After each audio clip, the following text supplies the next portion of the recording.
My name is John Hennessy, and I'm the current president of Stanford University. We're delighted to have you here for the Tanner Lectures. I can't help but mentioning that we're gathered here in the Elliott Conference Hall, Elliott Leventhal Conference Hall. Elliott Leventhal was a long, distinguished, devoted member of the faculty in engineering who had a great fascination for the humanities and the role of the humanities, who recently passed away. But I think it's one of the remarkable things we have on this campus, a broad interest in intellectual pursuits from all members of the campus community.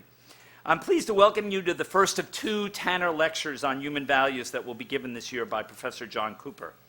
His topic is Ancient Philosophies as Ways of Life, and as John just mentioned to me, you can tell there's lots of interest in the history of philosophy, and it's wonderful to see that.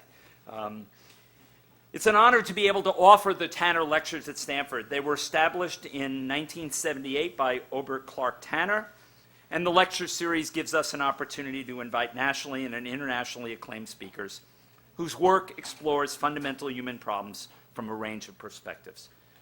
Obert Tanner was an industrialist and legal scholar who studied philosophy at Harvard and Stanford, and later served as a member of the Stanford Faculty in Religious Studies. And he's established this lecture series at 8 other institutions in addition to Stanford.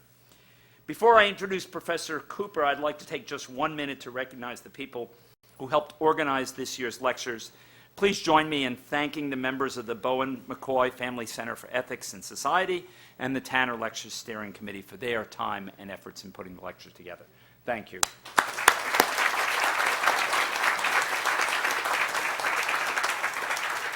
Now let's turn to today's lecture. We're honored to have Professor Cooper here for this lecture. When Professor Tanner originally established the lecture series, he said, "I hope these lectures will contribute to the intellectual and moral life of mankind. I see them simply as a search for a better understanding of human behavior and human values." And there is no question that Professor Cooper's thoughtful examinations of ancient philosophy have stimulated important discussions and deepened our understanding of the human experience. Over the course of his academic career, John Cooper has challenged students and colleagues to reflect on the arguments of classical philosophy and consider their implications on contemporary ethics. Professor Cooper is an author of a number of highly regarded books, among them Reason and Emotion, Essays on Ancient Moral Psychology and Ethical Theory, a collection of 23 essays described by one reviewer as philosophical scholarship at its best. Stanford professor Chris Bobinich described the essays in Cooper's book, Knowledge, Nature, and the Good, Essays on Ancient Philosophy, as seminal contributions to the field. And the American Philosophical Association awarded his book, Reason and Human Good in Aristotle, with the Franklin Matchett Prize. His forthcoming book, Pursuits of Wisdom, Ancient Philosophies as Ways of Life, will be published later this year and delves more deeply into the topics that he will raise in his two lectures. Born in Memphis, Tennessee, Professor Cooper earned his undergraduate and doctoral degrees from Harvard University. He then, too many pages here, sticking together. He then studied as a Marshall Scholar philosophy at Oxford University. He was a member of the faculty at Princeton University for 3 decades. Professor Cooper is the Henry Putman University Professor of Philosophy and chair of the program in classical philosophy at Princeton. He also survived 6 years as chair of the philosophy department. That's in memory of you, Ken. A distinguished scholar, he is a fellow of the American Academy of Arts and Sciences and an honorary fellow of Corpus Christi College at Oxford. He has also been recognized for his considerable skills as a teacher. In addition to Princeton, he has taught at Harvard, Cambridge, and the University of Pittsburgh, and we were fortunate to have him here at Stanford as a visiting professor in the winter and spring of 1977, when we were both much younger. More recently, in 2004, he was a visiting Erskine Fellow at the University of Canterbury, Christchurch, New Zealand, and last year in May-June, he was the John Locke Lecturer at All Souls College in Oxford. In 2003, the McGraw Center for Teaching and Learning presented him with the Graduate Mentoring Award for his work with graduate students, and the following year, Princeton honored him with the Howard Berman Award for Distinguished Achievement in the Humanities.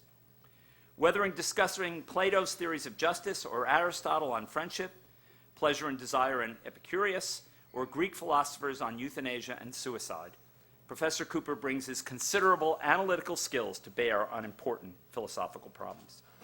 Dorothea Fried at Hamburg has described him as having a gift of making problems accessible to non-specialists, a characteristic that I particularly appreciated when he was nominated to be this year's lecturer. Tomorrow at 10 a.m., Professor Cooper will participate in a discussion seminar on the subject with several discussants, including Professor Sarah Brody from the University of St. Andrews and Alan Code of Stanford. Later in the day at 5:30 in this same place, he will continue his discussion about ancient philosophy, focusing on Plato. And that will be followed by a discussion the next morning with Professor Anthony Long from the University of California, Berkeley, and history professor Jocelyn Maxwell from Ohio. Now, please join me in giving a warm Stanford welcome to Professor John Cooper.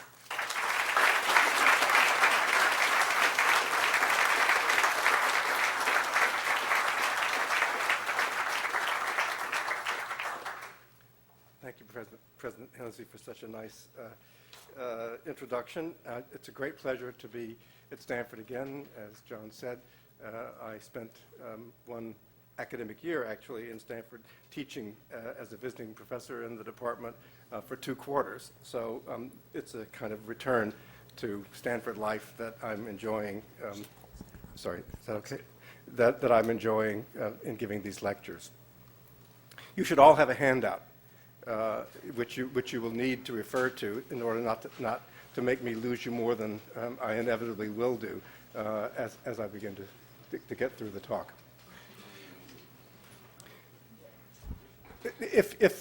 Is this going to be all right? All right. To anyone familiar with current philosophy, it must sound quite strange that philosophy itself as a whole, or any philosophy, a set of philosophical views, however comprehensive, could all by itself constitute, for its adherents, a total, all-consuming way of life. By philosophy here, I mean rigorous academic philosophy, as opposed to works of advice and uplift, including ones that are often popularly spoken of as works of philosophy, or ones that are said to contain and advocate a, quote, philosophy of life. By contrast, philosophy in the strict and narrow usage that I intend, both nowadays and all the way back in a continuous history, to the earliest philosophers of Greek antiquity, is an enterprise of rigorously disciplined, reasoned analysis and argumentation. And in most of this history, philosophers have professed, as something essential to what philosophy is, to be aiming in their work always at discovering, through disciplined philosophical reasoning, the real truth about the topics that philosophers investigate. Even if knowing important philosophical truths, or thinking you do, may alter even radically your orientation to life, how could that knowledge, all by itself, produce and constitute for you your total, all-inclusive way of life? How could knowing all that philosophy might teach put you in the position that, simply in and by knowing it, while of course bearing it constantly in mind, you would, or even could, make your philosophical understanding and your philosophical views somehow become your total way of life? Apart from the fact that philosophy as we know it today doesn't seem even to say anything about some of the questions that arise in pretty much anyone's life, isn't there an inevitable gap between knowing or thinking you know how you ought to live your life in all aspects, or how it is best to live, and actually living your life? Yet, in a 1,000-year-long tradition of philosophy in antiquity, beginning with Socrates and continuing without break through Plotinus and his successor Platonists of the 3rd to 6th centuries of the Common Era, philosophy was indeed so conceived and so studied. For these philosophers, philosophy and their varied individual philosophies were ways of life in the very strong sense that I've indicated. In today's lecture, I'm going to explain how ancient philosophies were ways of life for their adherents. As we will see, they made philosophy, psychologically and morally, something much deeper than anything we might meet in contemporary philosophy. In the second part of the lecture, I'll illustrate this concretely by discussing Socrates' philosophy and the Socratic way of life. In the second lecture, turning from this origin of philosophy as a way of life to its final stage, I will discuss the very different way of life provided in the revived Platonism of late antiquity. First, then, I want to explain what, as I've come to understand it, philosophy conceived as a way of life, and not just an intellectual discipline, actually amounted to, when viewed from within the ancient philosophical tradition itself. I'll be talking about the idea that philosophy is or can, and even ought to be, a total way of life. In this, I'm following in the footsteps of the eminent French scholar of Plotinus and Platonism, the late Pierre Hadot, whose work along these lines burst on the English-speaking intellectual scene in the mid-1990s. However, as you'll see as I proceed, my understanding of ancient philosophy conceived as a way of life differs greatly, and in fact in fundamental ways from Hadot's. I'll remark briefly at the end of the lecture today on those differences. But for most of the lecture, I'll just proceed to explain in my own way and to discuss how those ancient philosophers who presented their philosophies as ways of life understood what they were doing, and what, within their views about human nature and the psychological bases of human life, made it possible and brought them to conceive philosophy in just that way. It's important to emphasize that, despite Hadot's claims to the contrary, not every ancient philosopher thought of philosophy in this way. But beginning, I argue, with Socrates, a long series of Greek philosophers, following Socrates' lead, did so conceive it. Plato, Aristotle, Epicurus and his followers, Stoic philosophers from Zeno and Chrysippus onward, even the Pyrrhonian skeptics of the 1st century BCE to the time of Sextus Empiricus 3 centuries later, and late Platonists, including notably Plotinus and his successors, down to the death of pagan philosophy altogether in the 6th century, all belong in this camp. If you look on handout 1, you'll see some names and dates which illustrate what I've just summarized. My focus today will be on the central unifying ideas about philosophy and about human life that this whole tradition shares as an inheritance from Socrates. I will go into details only about Socrates, who on my account is the one who first got even the idea of making philosophy a way of life. His ideas about philosophy and its role in our lives, if they were to be well lived, defined and sustained the whole later tradition. Vastly different from the Socratic way of life, though each of the ways of life defined by these later philosophies certainly were. By that means, I hope to make concrete, by means of talking about Socrates in particular in some detail, I hope to make concrete what for the first part of the lecture will be a rather abstract account. So I'm going to be talking about Socrates in the second half of the lecture and then giving a general account rather abstractly, I'm afraid, at the beginning. I begin with some further remarks about recent and contemporary philosophy, about how it relates to and compares with ancient philosophy. Nowadays, of course, philosophy is really only a subject of study. No one thinks of serious philosophy as carried on in an academic setting, even as defining in detail, much less as somehow constituting a total way of life. In this, philosophy is just like all the other established specialties in contemporary higher education. Colleges everywhere have departments of philosophy offering undergraduate degrees in the subject, just like degrees in mathematics or engineering or French language and literature. These departments are staffed with lecturers and professors with advanced degrees, certifying their preparation as professional philosophers, as people who pursue who pursue research in the field and write articles and books of philosophy and on philosophy, just as physics lecturers do physics and write on physics, or anthropologists do and write on anthropology. Still, even as a subject of study, philosophy is different in one way from all those others. This concerns ethics or moral philosophy as one part of philosophy and one component of the philosophy curriculum. In our tradition, since the Renaissance, philosophy has been conceived as composed of three branches: natural philosophy, metaphysical philosophy, and moral philosophy. You can look at handout number 2 for, for that list. More common nowadays is the threesome of metaphysics, epistemology, and ethics.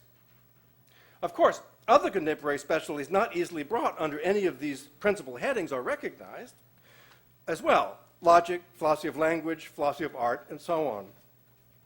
Similarly, in ancient philosophy, from the time of the Stoics and Epicureans at any rate, there was a standard threesome too: dialectic, which included logic, philosophy of language, and epistemology; philosophy of nature, physics as they called it, and ethics. What stands out in all these three divisions of the subject is the enduring presence of ethics, or moral philosophy, as one of the three principal components of philosophy taken as a whole. The presence of ethics as a branch of philosophy really does, as I would like to claim, set philosophy, even contemporary and modern philosophy, apart from what goes on in the other college and university departments. It is true, of course, that in the ancient scheme, ethics, or in Greek ethike, meant something rather different from what it means today. It meant quite precisely the philosophical study of human moral character, good and bad. The study of character had this central place because one's character was thought of as what determines for each of us the structure of our individual lives. One's character, in turn, is one's particular outlook on human life, psychologically settled and effective for the way one leads one's life. Your character is based on your conception of the differing weight and worth in a human life of the enormously varied sorts of valuable thing that the natural and human world make available to us. Thus, through their character, people weigh and balance everything that they see as good for human beings and in human life, insofar as those become objects of concern for them in their own lives, and through it they live and act accordingly. Contemporary moral philosophy or ethics is different. As a result of the long development of human culture since antiquity, and correspondingly of changed bases for philosophical reflections upon our human circumstances, as well as a result of changed conceptions internal to philosophy itself as to what philosophy can and cannot reasonably hope to accomplish. In general, one can say that, by contrast, our contemporary ethical theory, that is, what is called normative ethics, concerns centrally and primarily right versus wrong actions, and how to explain and perhaps justify assigning this or that action to one or the other of those classifications.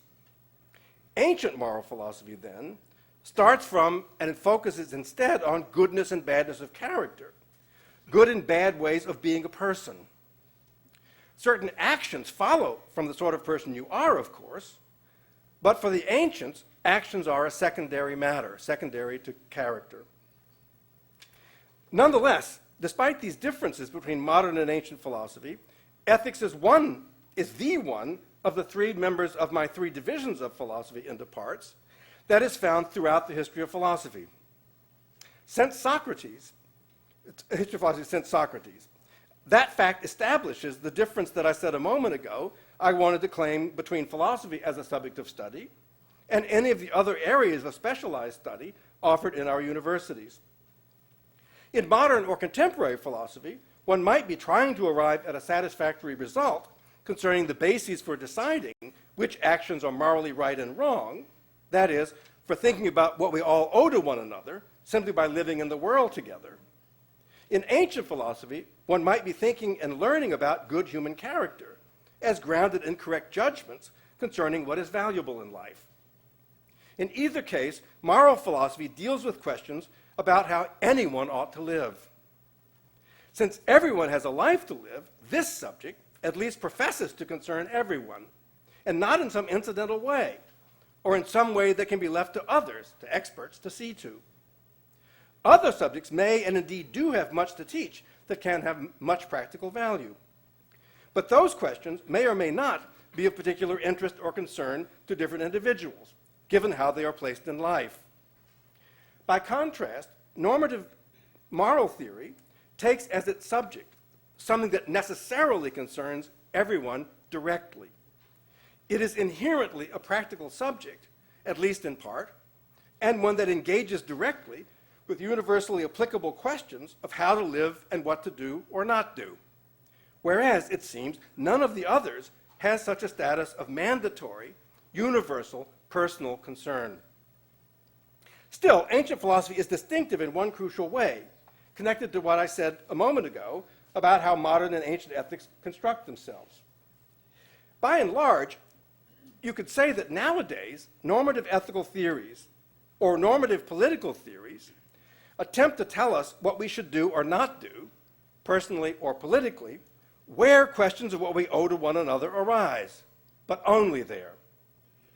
So, philosophical argument, analysis, and theory of a highly intellectual and to a great extent abstract kind is offered as guiding us to correct practical decisions and actions, telling us about certain actions or policies as right or wrong, and on that basis as to be done or enacted or not. However, in antiquity, beginning with Socrates, philosophy was widely pursued as the best guide to life, as I've already emphasized, as a whole, not just to questions of right and wrong action, a severely limited, however important, part of anyone's life. But moreover, as I'll attempt to explain, philosophy was pursued as both the intellectual basis and guide and the psychologically motivating force for the best human life. In the motto of the U.S. Undergraduate Honor Society, Phi Beta Kappa, even if Phi Beta Kappa never understood it in quite this way, for ancient philosophers, philosophy is itself the best steersman or pilot of a life, biou Kubernetes. Over most of the 1,000 years of philosophy in ancient Greece and Rome, philosophy was assiduously studied in every generation by many ancient philosophers and their students as the best way to become good people and to live good human lives. One was to become good not as a mere result of philosophical study, by, however this might come about, putting into effect what philosophy tells you, but precisely in and through one's philosophical reasoning and understanding of the world, of what is valuable in life, and of what is not so valuable, one was supposed to structure one's life, moment by moment as one led it, and to keep oneself firmly motivated to live it. One was to live one's life from, not just, as one could put it, in accordance with one's philosophy. Your philosophy didn't just guide your life, it steered your life directly from its implanted position in your mind and character. So in antiquity, philosophy in our Western tradition realized to the fullest extent all that moral philosophy's combination of theory and practice might involve. Living your philosophy in the ancient way goes beyond living your philosophy in the way that, say, Peter Singer, a utilitarian, is said to do, in following his philosophical principles and giving 1/10 of his annual income to relieve poverty in the third world. Ancient philosophies did include that kind of seriousness and conformity of one's life to one's philosophical beliefs or principles. But beginning with Socrates, ancient philosophers made philosophy the and the only authoritative foundation and internal steersman for human life. For these thinkers, only reason, what reason could discover and establish as the truth, could be an ultimately acceptable basis on which to live a human life. And for them, philosophy is nothing more, but also nothing less, than the art or discipline that develops and perfects the human capacity of reason, insofar as that capacity is regarded as a power enabling us to reach the ultimate truth about reality, and not merely as a pragmatic tool for achieving specific given objectives. No one, they argue, can lead their life in a finally satisfactory way without philosophy, and the understanding that ideally, anyhow, when finally successful and complete, only philosophy can provide. Philosophy, not religion, not cultural tradition, no other authority at all, has the standing needed to show and declare what sort of life is best for us, that is, what sort of life fully suits us, given our nature and our natural relationship to surrounding nature at large, including the divine nature. All the ancient philosophers agreed that there is a God. And to speak positively, when one does possess a completely grounded philosophical understanding of the full truth about how to live, by living one's life through that understanding, and only by doing so, one achieves the finally and fully satisfactory life for a human being. It was in this way that philosophy itself became a way of life in the ancient sense. As we will see, Socrates made the activities of philosophizing, philosophical discussion and argument, central and indispensable ones of that best life. Thus, he championed a philosophical life in the sense of the phrase comparable to the life of any professional, a doctor's or physicist's, or more generally, a professor's life. In the ancient tradition, philosophy was indeed a subject of study, with basic principles and theories and arguments and analyses, and refutations of tempting but erroneous views and so on, and philosophers like doctors or physicists could find the activities of such philosophical work deeply satisfying, and could assign it a central place in their ongoing lives. But the whole body of knowledge that, when finally worked out fully, would constitute the finished result of such philosophical investigations, was also not only for the ancient the best guide to living your whole life, by telling you how to live, what to do, what not to do in any circumstance, not only where modern ideas of moral right and wrong are concerned. Philosophy was the very basis in your psychology on which the best life would then be led. That philosophical understanding would permeate and shape your character and hold together all aspects of the life you would then lead from philosophy. Your philosophy would be the steersman of your whole life, as I put it a moment ago, by being lodged deeply in your mind. Philosophy conceived as a way of life encompassed, if not for Socrates, for reasons special to his own philosophical worldview, to which I'll come back in a few moments, then certainly for his successors, the whole subject, not only philosophy's moral part. All the major thinkers in this tradition regarded the subject of philosophy in all its parts, and gave good reasons for so doing, as a completely integrated, mutually connected and supporting, unified body of knowledge. The moral part was not something separable and could not be fully comprehended except along with the philosophy of nature, including the theory of the divine, logic, the theory of knowledge, philosophy of language, and above all, metaphysics, or the theory of being itself. Each of the philosophies of antiquity, Aristotelianism, Stoicism, and so forth, proposed a whole philosophical worldview as the context necessary in order to understand and fully ground their theories about the best way of leading a human life. Each of the ancient ethical theories expresses its own particular moral outlook on the basis of its particular philosophical worldview, different ones for each of them in important regards. Each ancient ethical theory presents a certain conception of the place and role in human life of the whole vast array of different sorts of goods and bads, or more generally, of things of positive and negative value that our nature as human beings makes available to us. The Platonist worldview differs from the Aristotelian, and both differ from the Stoic, from the Epicurean, and from the Skeptic. And accordingly, their moral outlooks differ too. In each case, the moral outlook expressed in the respective ethical theory, derives in crucial ways from that overall philosophical worldview.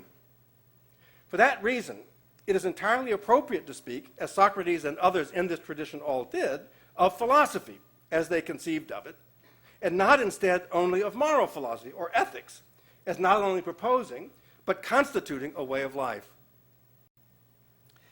Let me now, that's my general statement of what the damn thing was, and now what I'll try to do is to flesh this out by going into some details about Socrates.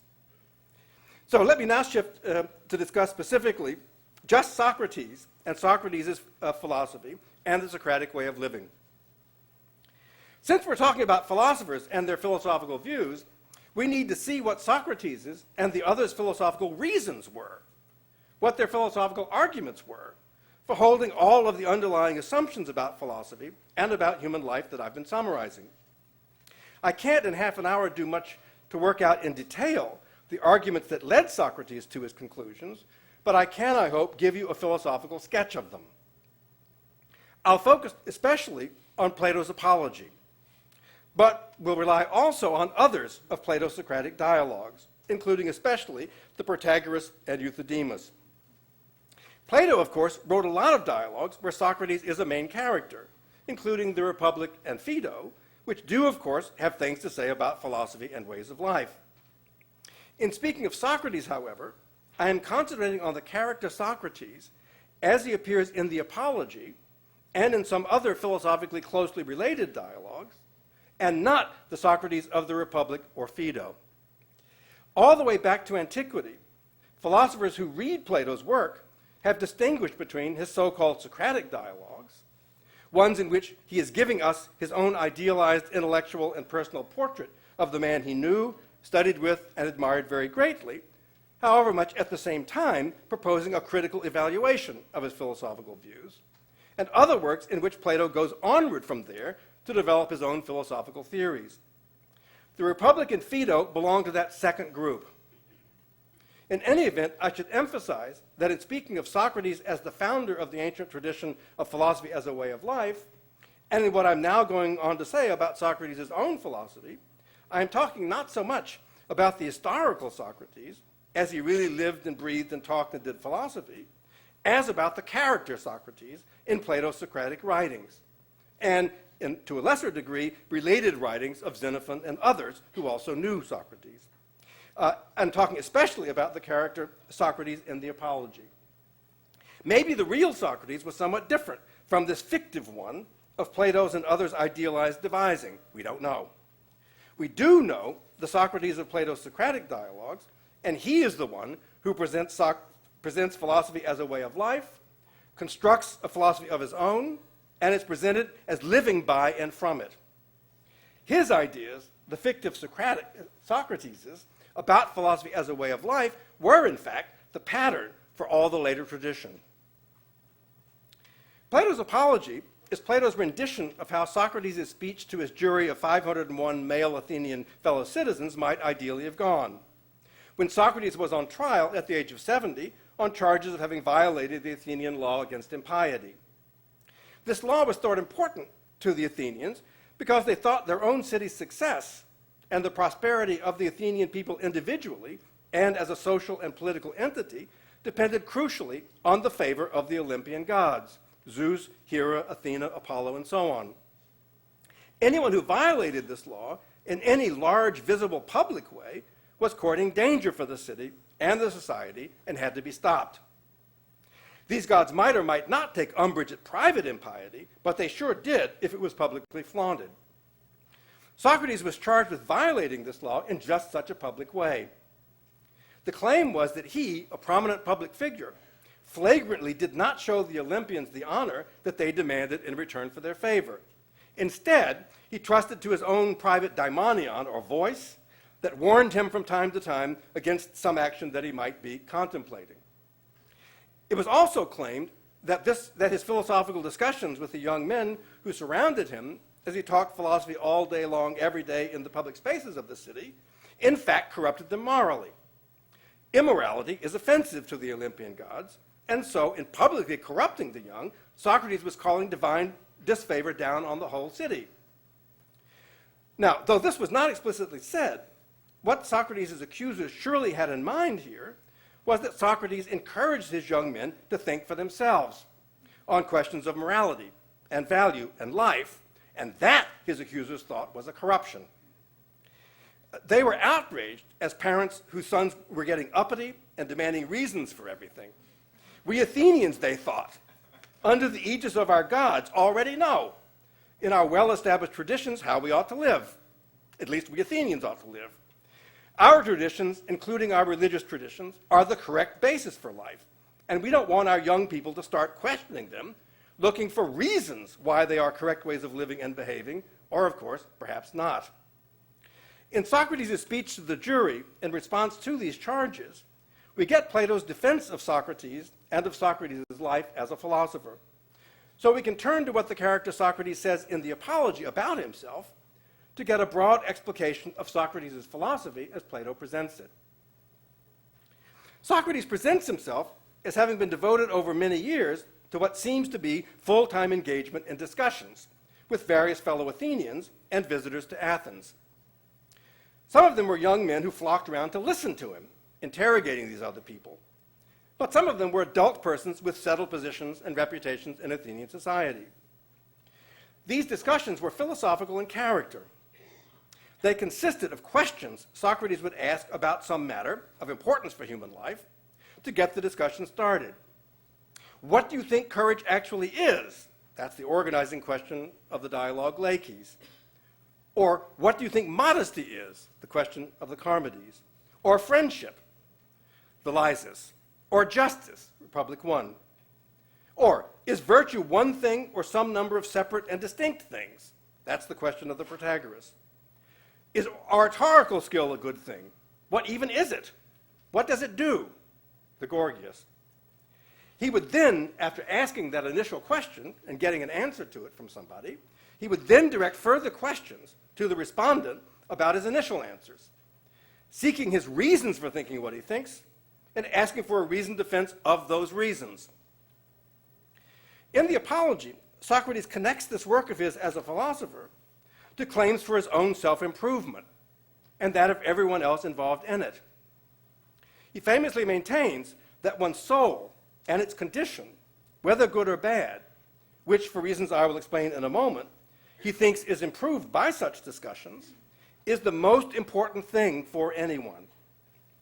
That, he says, is what he's gone about the city of Athens all his life, trying to convince his fellow citizens of, both old and young. This preeminence and value of the soul is the crucial claim on which Socrates' philosophy and the Socratic way of life is grounded. It became a foundational principle for the whole later tradition of ethical philosophy among the ancients. For a summary of Socrates' philosophy, see handout number 3. It became, for Socrates, the soul is vastly more important than any of the other valuable things for human life that one might mention. Health and strength, psychological vigor, wealth, the pleasures of sex or food and drink, a good reputation, political power, good personal relationships of friendship and love, fun, and so on. Indeed, the soul is vastly so much more important that it makes each of these other goods not just pale by comparison, but become in their very value totally dependent upon it. When your soul is in its good condition, you have something of unconditional value, Socrates claims. Whereas all other goods, money, pleasure, good relationships with others, power over them, whatever it might be, are only conditionally good. Their value for you depends on how they are used, how they are fit into your life. They are dependent as goods upon and make a positive contribution to our lives only because of what we ourselves make of them, how we regard them, how we react to having or lacking them, and what we do with them. That's because the soul is that with which we live our active lives. Our assessments of value, our decisions, our desires, our choices, all these depend essentially and directly upon it. So long as the soul is in its good condition, which Socrates calls its virtue, whatever more precisely that may be or include, that remains to be considered, we will live well because if we have this most importantly valuable thing in good condition, all other potential or commonly agreed values, wealth, health, good social connections, and so forth, even bodily pleasure, become actually valuable for us. With a good, well-conditioned soul, we can make proper and good use of these other valuable things, and so we can live good lives. Lives to which their own goodness, the goodness of these additional things, makes a real contribution. By contrast, with a bad soul, we will have bad desires, make bad choices, misvalue and misuse such other potential goods, and as a result, we make them bad for us and make overall a bad life for ourselves. Moreover, for Socrates, this good condition of the soul is ultimately entirely a matter of developing and maintaining a firm grasp and understanding of fundamental truths about human nature, and as a consequence of those, about the nature of what is valuable for a human being. The reason why, if you possess virtue in your soul, you will live a good and happy life is that you will then know the true value of every possible sort of thing you might want to have in comparison and in relationship with all other things similarly of value. You will, in other words, know the truth of Socrates' own claim about the preeminent value of the soul and about the merely conditional value of money, position, power, personal relationships, bodily pleasure, and all the rest. Since you will never value anything else more highly, or even at anywhere close to the same level as the state of your soul, you will never value at more than their true worth either external goods, such as possessions, social position, and the like, or goods of the soul other than virtue, such as a good memory, or sense of humor, or native friendliness, or psychological vigor and self-confidence, nor yet goods of the body, such as health, strength, bodily pleasure, physical ease, beauty, or good looks, all of which are good things. The true worth of such potential goods is that of something to be used virtuously, and none of them have any value apart from what accrues to them through that good use. This is so even if, when they are present in a life and used virtuously, their own separate value, for example, that of a bodily pleasure enjoyed and in that sense used well, becomes an added good, increasing the overall goodness in that virtuous life above the total good in some other ones. As Socrates once puts it in the Apology, quote, "Virtue makes wealth and everything else good for human beings, both individually and publicly." Accordingly, whether or not you are lucky as regards other goods, whether or not you have plenty of such traditionally highly valued resources for life, you will find that your soul's good condition will govern your real life, that is, your active life, consisting in your choices, actions, reactions to, and evaluations of what happens to you, in such a way as to make the life happy and fulfilling. Pains and failures as regards these external and bodily goods, and the various superficial goods of the soul, do not diminish the fine quality of your life at all. The value for you in your life is achieved solely through the actions that make it up. These are either good or bad, and virtue guarantees that they will be good. Hence, if you are virtuous, you will live in a way that fulfills your nature and makes you happy, even if you suffer disappointments, pain, and losses of conditional goods of various kinds. Your life is not made in any way worse or less good by the presence in them of these conditional bads. They are bad always, but only if present in a morally bad person's life. For Socrates, then, whatever else it may include or imply, virtue is wisdom. Virtue, the good condition of the soul, is this state of mind in which one firmly grasps and understands the full system of human values in comparison and relationship with one another. With wisdom, he maintains, one will always live and act on the basis of that system of values, and so one will live completely happily and fulfilled. That implies, of course, that understanding the truth about what is good or bad for you inevitably and necessarily leads you to act in the way that is indicated in that knowledge, in whatever your current circumstances may be, with their prospects for the future and relationship to the past. With wisdom and understanding, you will always act in what is in fact the right way. Moreover, the fullness of your understanding will enable you to give good and sufficient reasons why what you do or did is in fact the right thing to do in those circumstances. Given what could be known about them, even a wise person isn't clairvoyant. Knowledge of values, that is, knowledge of what is good and what is bad for a human being, and in what way it is either good or bad, has then an extreme power, according to Socrates. If you have it, it'll not just unwaveringly and irresistibly govern your life, but it will make it a good and fulfilled one too. Socrates explains and defends this claim about wisdom's power. It's a philosophical claim about human psychology in Plato's Protagoras. It isn't that Socrates thinks all possibly countervailing psychological powers, powers in the soul with possible influence on your choice of which action to do or refrain from in any circumstance, will miraculously disappear once you become wise. He recognizes the power of pleasure and pain, or sexual and other states of passion, as possible influences even on the actions and choices of the wise person. Pleasure and pain, or their prospect, or anger or fear or sexual arousal and so on, can alter the way things appear, value-wise, to any agent. And so, in principle, also to the wise person. However, Socrates argues, this power of appearance to mislead us about values is always weaker than the power of value knowledge. If, that is, we really do possess this knowledge fully and are completely wise. How so? Here we meet a fundamental insight or assumption of Socrates, one which some subsequent philosophers, including both Plato in other dialogues than his Socratic ones, and Aristotle will oppose, even if they accept Socrates' claim for the power of knowledge. Others, most notably the Stoics, will strenuously agree with him in accepting this assumption.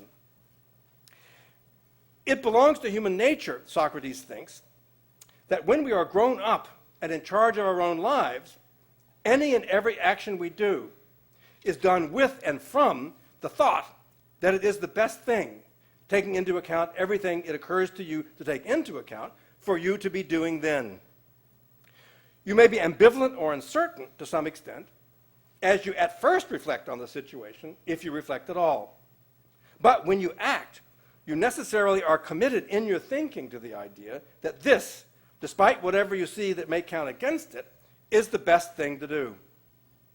Quite simply, if your mind remained unmade up, you would not yet act.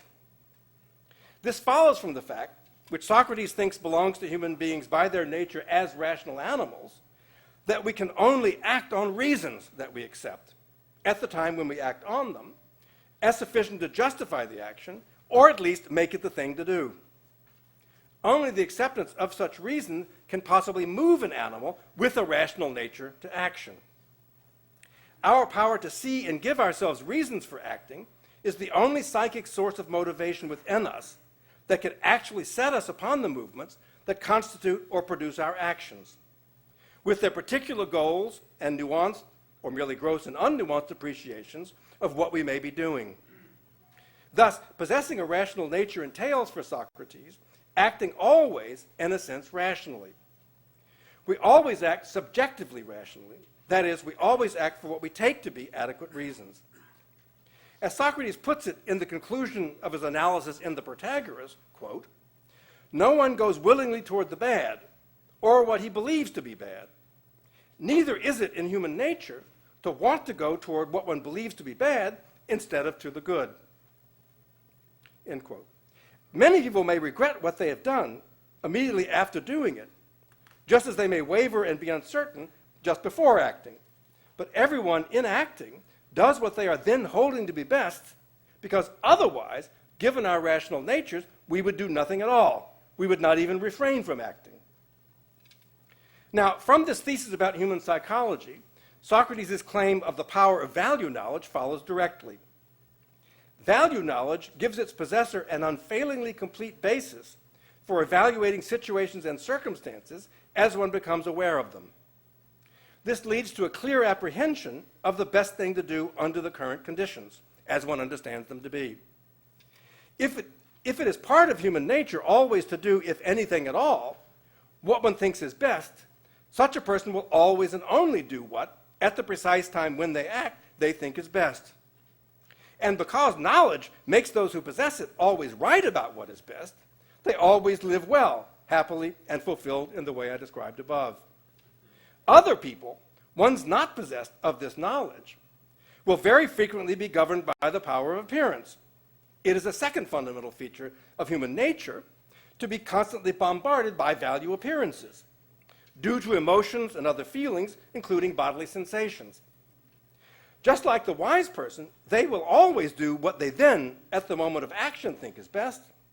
But the power of appearance can affect them so that, because of anger or sexual passion, or the presence or prospect of pleasure or pain in the near future, they form the temporary opinion that something would be an overall good thing to do that in fact is not. Due to the power of appearances that such states of feeling can induce, they may even act against their considered judgment about what is best, a considered judgment that might be correct, but that when one is enthralled to the appearances, one over-emotionally displaces with the judgment based on the appearances. None of this can happen to a wise person. Even the wise may still be subject to appearances that present the options to their consciousness differently from the way they know them to be because of angry feelings or some other emotional distortion. But their value understanding is so complete, and in that sense so deep and strong, that these contrary appearances and the feelings that give rise to them cannot affect their action in any way. Knowledge, value knowledge, will save our lives, Socrates thinks and says, and nothing else could reliably do so. Here is where philosophy and Socrates' emphasis on the value to himself and his interlocutors of his discussions comes into the picture. Philosophy is the pursuit of wisdom. So, for Socrates, philosophical discussion, philosophical analysis concerning human nature and human values, philosophical theory are the road to wisdom, and so to a fulfilled and happy human life. Now, in fact, as you know, Socrates was pretty sure that neither he nor anyone he had met or heard of actually had yet succeeded in fighting their way in argument through to wisdom. One could reach, as he had done, a lot of rationally supported, strongly supported ideas, as I've just been reporting. Ideas about human nature, about human values, about how human action is motivated through the positing of reasons in favor of the action, and so on. But you shouldn't claim to know these ideas to be true. You can be pretty convinced for defensible and very good reasons, and you can shape your life on the basis of them, but you can't say that holding to those ideas as true as you do makes you wise, and so makes your life happy. There are always further considerations about the matters that you have not yet gone through before you could claim to have won your way through to wisdom and to happiness. So for Socrates, you can never stop philosophizing. You can never stop doing what he himself says in the Apology he did every day. Towards the end of his defense, Socrates says that he will never stop his philosophical discussions, no matter what, because, quote, "It is the greatest good for a person to discuss virtue every day and those other things about which you hear me conversing and testing myself and others, for the unexamined life is not worth living for human beings." End quote. If you are not wise, the next best and crucially important thing for the good of your soul, and so for your own good, is to devote your daily life as much as possible to concentrated efforts to keep on pursuing wisdom through doing philosophy. Of course, you have other things to do too. You have to eat and drink, have sex, do a job if you have one to do, raise your children, be with your friends, and lots of other things too, citizenly duties, aiding others in need, seeing to what we all owe to one another. You have a rich, full life to construct for yourself.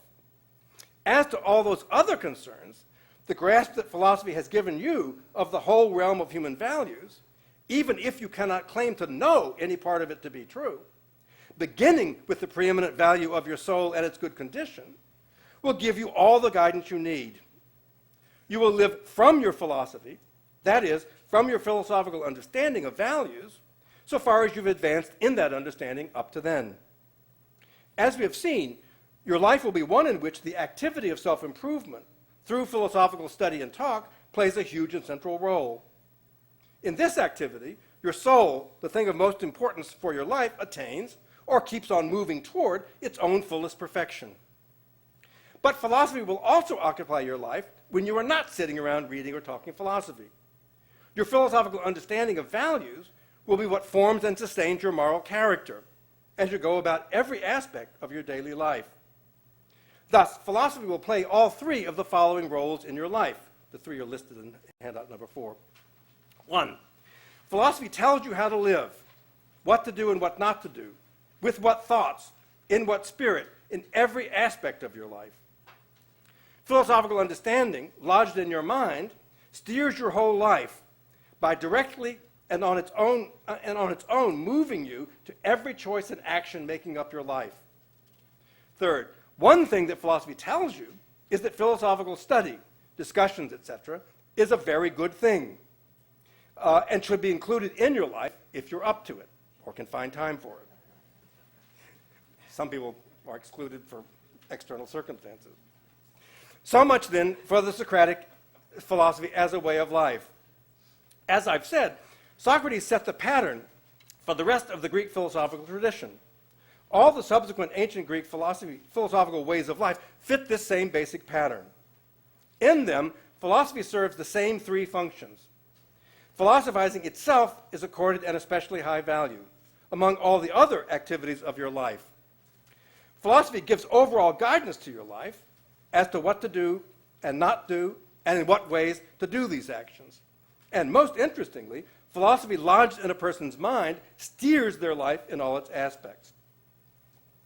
To conclude, so that's what I wanted, that's my account of Socrates' philosophy and the way of life which derives from it. Now I want to conclude, as I said, by saying a few things about Hadot. So I want to say a few words about how my account of philosophy as a way of life relates to the well-known work of Pierre Hadot. Hadot's extensive work on ancient philosophy as a way of life was translated into English in two books a decade or so ago that, as I'm sure many of you know, attracted quite a lot of enthusiastic attention. One of his books was entitled, in fact, just Philosophy as a Way of Life.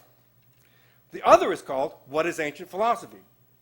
Hadot's work brought the topic of philosophy as a way of life to prominence, not only in connection with the ancient philosophical tradition, which Hadot and others have linked to Michel Foucault's concerns in his last writings on the care of the soul, but with selected later philosophers too.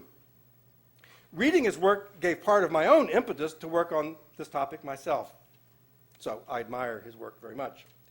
Much of the enthusiasm for Hadot's books among English-speaking philosophers and others in humanities fields came from Hadot's interest in what he saw as ways in which the ancient philosophies to him resembled religions.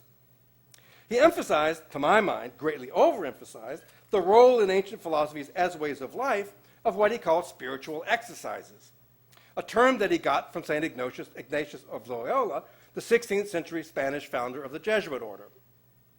According to Hadot, such things as daily examinations of conscience, carried out in a devotional spirit, imaginatively inspiring meditation, not, of course, as with St. Ignatius, on Christ's life, but on that of the founder of one's philosophical school or other famous paragons of the school's way of life, prayers, in short, devotional and spiritually purifying exercises of all sorts, according to Hadot, were for the ancient philosophers essential means of strengthening one's moral and philosophical resolve to live according to the precepts of one's philosophy.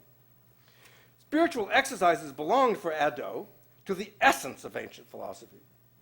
Hadot wanted to say that these practices were essential because they were necessary, he thought, in order for anyone actually to live their philosophy, through the resolve and uplift that spiritual exercises could impart. He suggested that this had always been so in the ancient philosophical tradition, even for the very early philosophers like Parmenides, the logician and metaphysician who lived 2 generations before Socrates. Hadot's book, What is Ancient Philosophy?, treats ancient philosophy itself and as a whole as a special kind of philosophy that, unlike our own or medieval kinds of philosophy, was a way of life. However, what Hadot had to say about devotional exercises absolutely did not apply for Socrates or Plato or Aristotle or the classical Stoics or even earlier Platonists of late antiquity like Plotinus in the 3rd century. What was crucial for philosophy as a way of life all the way through from Socrates to Plotinus is that what was to keep you going and keep you living your philosophy was nothing more than your fully developed philosophical understanding of what you thought was the truth about human beings and their place in the world. You did not need spiritual uplift and purification, and it would indeed be a serious distraction in most of the ancient philosophical lives. It is that sort of life, one growing out of and deriving from exercises of philosophical reason, that I have emphasized in this talk. In fact, no quasi-religious devotional practices, such as Hadot describes, had or even could have anything essential to do with living a life of philosophy, given what philosophy itself, both in antiquity and in fact in its whole history, is an exercise of reason. You can't strengthen your rational grasp of truths, except quite incidentally, by any such external spiritual self-manipulations. That strength comes only through increased rational understanding. It is true that, as pagan philosophy declined to its death over the last centuries of its existence, Platonist philosophy, in its efforts to remain relevant in an age of spiritual crisis and discontent, borrowed from religion, both pagan and Christian, the sort of devotional exercises that Addo speaks of, as well as religious rituals of various other kinds, as ways of achieving union with the Platonist philosopher's God, the one that is beyond being, which is the ultimate goal of Platonist philosophy. Union with that is the ultimate goal of Platonist philosophy. I will say something about that in the next lecture. But that was a crisis time in ancient culture, and Addo was badly mistaken to take features of philosophy as a way of life at that culminating point of the tradition and read them back onto the tradition itself from the beginning. The result is a badly distorted account of what ancient philosophy was and of how, unlike most of philosophy over its long history since the end of antiquity, the ancient philosophies managed to be ways of life for their adherents. Thank you.